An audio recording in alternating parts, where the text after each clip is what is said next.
Hi ಮುದ್ದು ಮಕ್ಕಳೇ, ಒಮ್ಮೆ ಎರಡು ಬೆಕ್ಕುಗಳು ಕೂಡಿ ಬೆಣ್ಣೆಯನ್ನು ಕದ್ದಿದ್ದವು. ಕದ್ದ ಬೆಣ್ಣೆಯನ್ನು ಹಂಚಿಕೊಳ್ಳತೊಡಗಿದವು. ಹಂಚುವಾಗ ಸ್ವಲ್ಪ ಹೆಚ್ಚು ಕಡಿಮೆ ಆಯಿತು.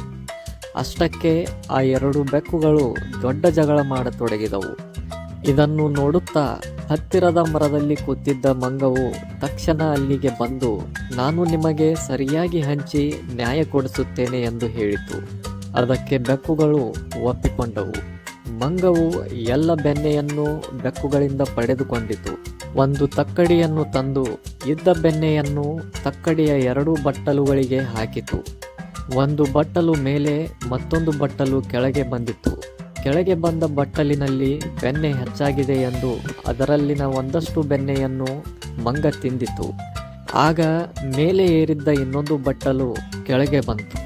ಈಗ ಇದು ಹೆಚ್ಚಾಗಿದೆ ಎಂದು ಮಂಗ ಅದರಲ್ಲಿದ್ದ ಸ್ವಲ್ಪ ಬೆಣ್ಣೆಯನ್ನು ತಿಂದಿತು. ಹೀಗೆ ಮಂಗವು ಆ ಬಟ್ಟಲಿನಲ್ಲೊಮ್ಮೆ ಈ ಬಟ್ಟಲಿನಲ್ಲೊಮ್ಮೆ ತಿನ್ನುತ್ತಾ ಹೋಯಿತು. ಬೆಣ್ಣೆ ಖಾಲಿಯಾಗುತ್ತಾ ಬಂದಿತು. ನ್ಯಾಯ ಸಿಗುವುದೆಂದು ಕುಳಿತ ಬೆಕ್ಕುಗಳು ಕಣ್ಣು ಬಿಡುತ್ತಿದ್ದವು. ಮಂಗವು ತಕ್ಕಡಿಯಲ್ಲಿದ್ದ ಎಲ್ಲ ಬೆಣ್ಣೆಯನ್ನು ತಿಂದು ಖಾಲಿ ಮಾಡಿತು. ಬೆಣ್ಣೆಯನ್ನು ಕಳೆದುಕೊಂಡ ಬೆಕ್ಕುಗಳು ತಮ್ಮಲ್ಲಿ ಜಗಳವಾಡಿಕೊಂಡು ಒಂದಿಷ್ಟು ಬೆಣ್ಣೆ ಸಿಗದೆ ನಿರಾಶೆಯಾದವು.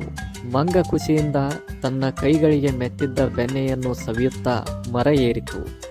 ಮಕ್ಕಳೇ, ಈ ಕಥೆಯಿಂದ ನಾವು ಏನು ತಿಳಿದುಕೊಳ್ಳಬೇಕೆಂದರೆ, ಇಬ್ಬರ ಜಗಳದಿಂದ ಮೂರನೆಯವನಿಗೆ ಲಾಭ ಆಗುತ್ತೆ ಅಂತ.